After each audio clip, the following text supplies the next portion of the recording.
en cuanto a títulos entregados que las reservas que tiene. Entonces, la situación financiera es por demás grave. La situación económica es seria. La situación productiva empieza a ser muy complicada. Y quedan 18 meses. Entonces, en estos 18 meses, y yo no sé si el kirchnerismo es consciente, yo creo que sí, vuelvo a repetir, no son tontos. Pero aquellos que lograron dolarizarse o bien sostener un valor estable de su renta, especialmente los sectores corporativos, los sectores altos y medios altos de la sociedad, esos más o menos la van a llevar. Y hasta van a hacer una diferencia cuando todo este ciclo termine. Sí, ahora vamos a explicarlo bien a esto. ¿Por qué una diferencia?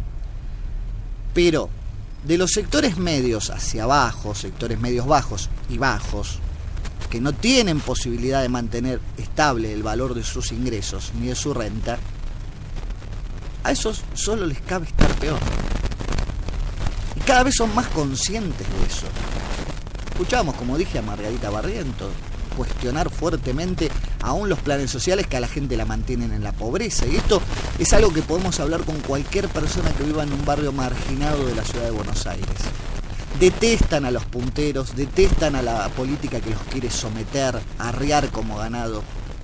Esto lo ve la gente, no es tonta. Entonces, que Alperovich subestime de esa manera a los tucumanos, y Scioli a todos los bonaerenses, pero además a todos los argentinos, porque pretende ser presidente, es realmente muy torpe, sobre todo torpe. Es muy difícil imaginar cualquier escenario peor que este, salvo que pensemos en el 2001, que hoy macroeconómicamente, productivamente, salvo en lo financiero, que tenemos un caos importante, pero no es probable.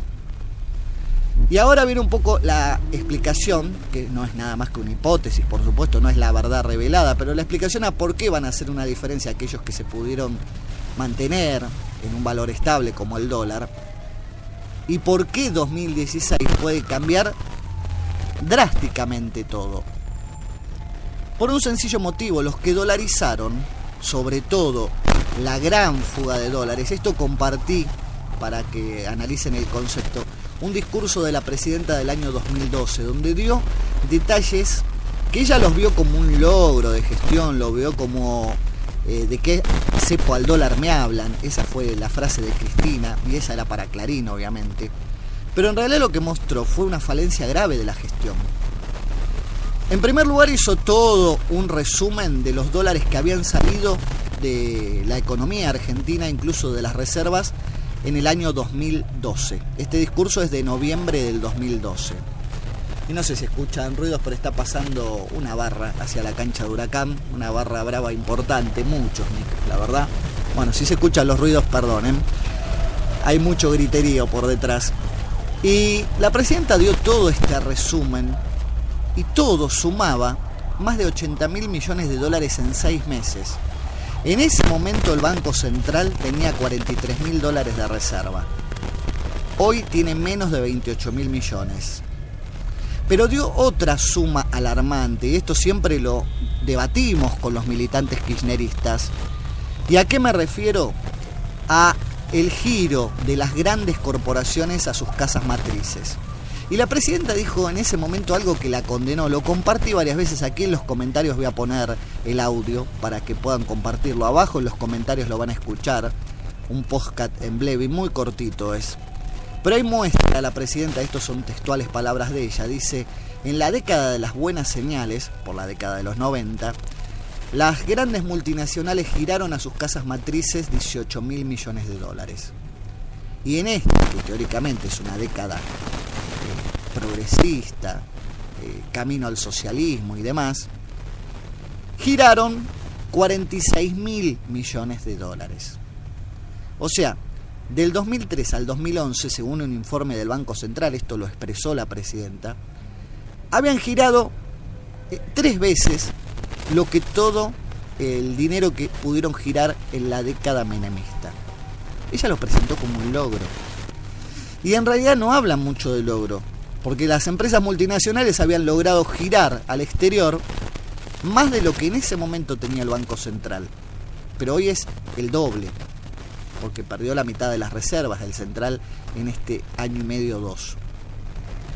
Pero peor aún, si le sumamos los 80.000 millones que ella aseguró habían salido del mercado nacional en los últimos 6 meses del 2012, ya estamos hablando de que entre importaciones, insumos, viajes al exterior y giro de las multinacionales, son 3, casi 4 veces lo que tenía en ese momento de reservas el Central. Hoy ya es 5 veces.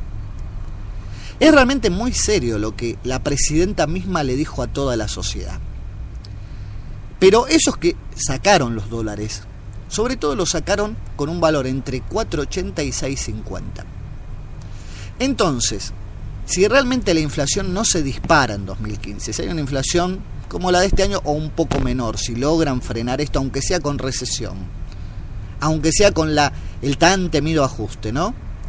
Pero si logran frenar un poco la inflación, no sería descabellado pensar que cualquier gobierno que asuma en 2015, a finales de 2015, proponiendo un dólar de 11, 12, para no sea una devaluación que realmente empobrezca a la sociedad, porque el gobierno está planeando en su presupuesto 9.45, que sea de 11 o 12. Y los que fugaron a 4.80, 6.50 hicieron un gran negocio. Fundamentalmente por una razón. Yo creo que hay muchos esperando que cambie la conducción y que haya reglas de juego más favorables, porque a este gobierno ya no le creen nada, porque de paso en el mundo el dólar se devalúa. Entonces los que sacaron dólares de la economía argentina no están haciendo gran negocio con el dólar fuera, ni hablar los que directamente no lo tienen en un banco o que lo tienen, digamos, en una caja de seguridad, como decimos en el colchón. Esos directamente no están haciendo ningún negocio. Pero los que lo sacaron a otra economía o lo tienen en otro mercado, están cobrando magros intereses. Y en muchos casos se les devalúa el dólar. Porque eso está pasando en el mundo. Acá estamos al revés del mundo. No solo al revés del mundo, al revés de Uruguay, de Brasil, de todos los países vecinos. Hay que concientizar esta realidad, porque hoy hay hasta una ansiedad de parte de aquellos que fugaron para volver, porque ahí es donde se cierra el negocio. Entonces yo creo que hay pocas posibilidades, muy pocas, de que cualquier modelo, no importa quién sea el presidente en el año 2015, no tenga realmente un aluvión de dólares financieros y de inversiones, solo poniendo reglas mínimas de juego claras y teniendo un único mercado del dólar y no un mercado paralelo. Por eso no entiendo cuál es la estrategia kirchnerista de mentir. Pero cuando ya no hablamos de lo socioeconómico, de lo productivo, de lo financiero, sino que hablamos de derechos, de ingresos, como puede ser la asignación universal por hijo, la salud, la educación, como dijo Alperovich, no vaya a ser que se acaben las obras, no vaya a ser que no haya más jubilaciones y pensiones. Bueno, esto tiene un gran cinismo, ¿no? Pero cuando hablamos de esto, que son derechos para la sociedad, entonces ahí se está haciendo muchísimo más cruel y más mentiroso.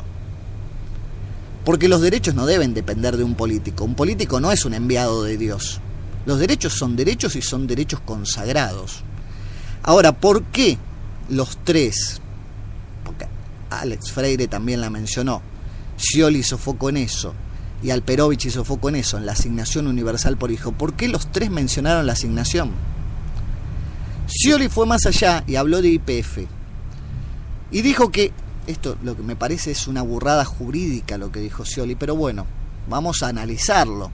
Lo hablé con varios acá profesionales economistas y del derecho, y es una burrada jurídica, pero vamos a analizarlo.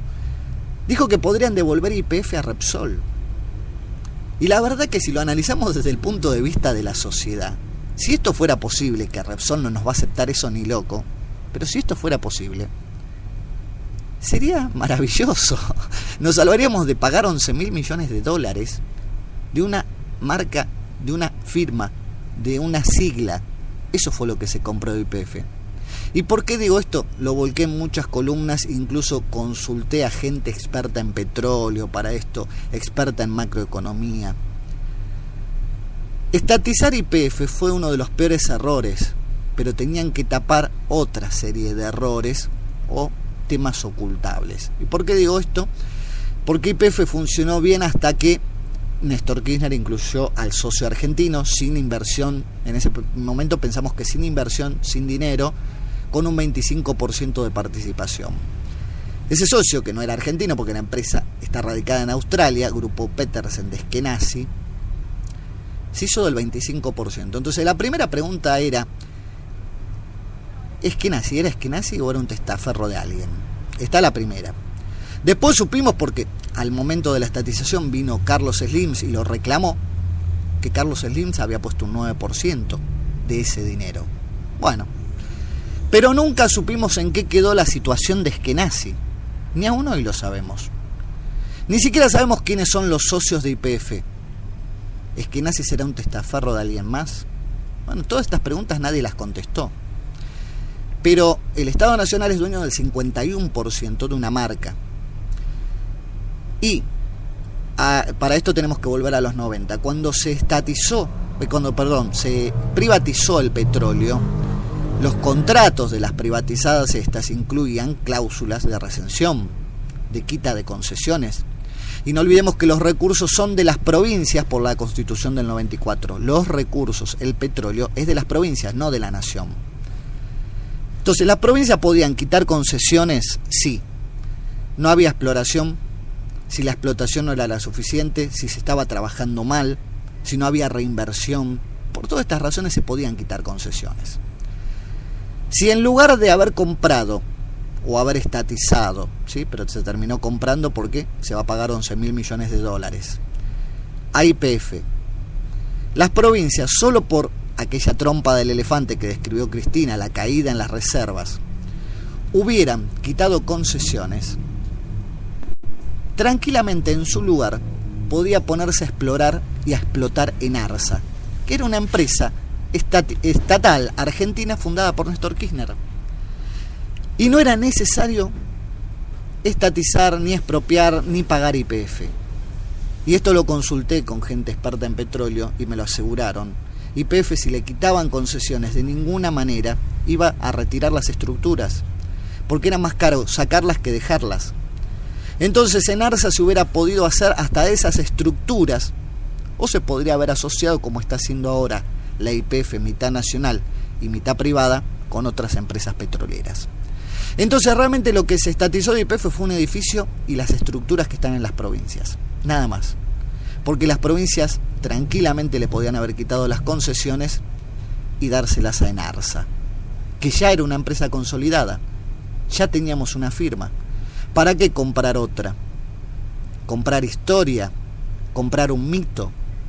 Entonces, bueno, todo esto obviamente Scioli no lo explica.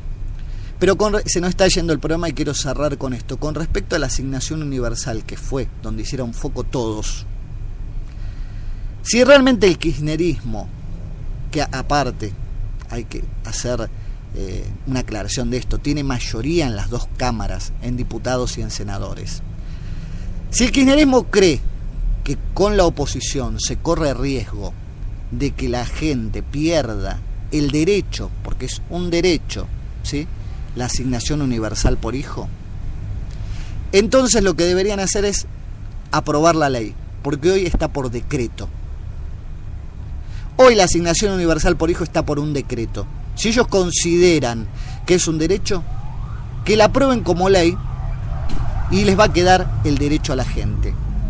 Y si no, que por lo menos no le metan miedo a la sociedad. Les vuelvo a repetir, si la estrategia del miedo es la mejor estrategia que tiene el kirchnerismo, realmente es muy pobre.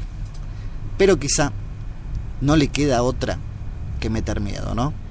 Amigas y amigos, hasta aquí fue HDP, porque alguien tiene que decirlo.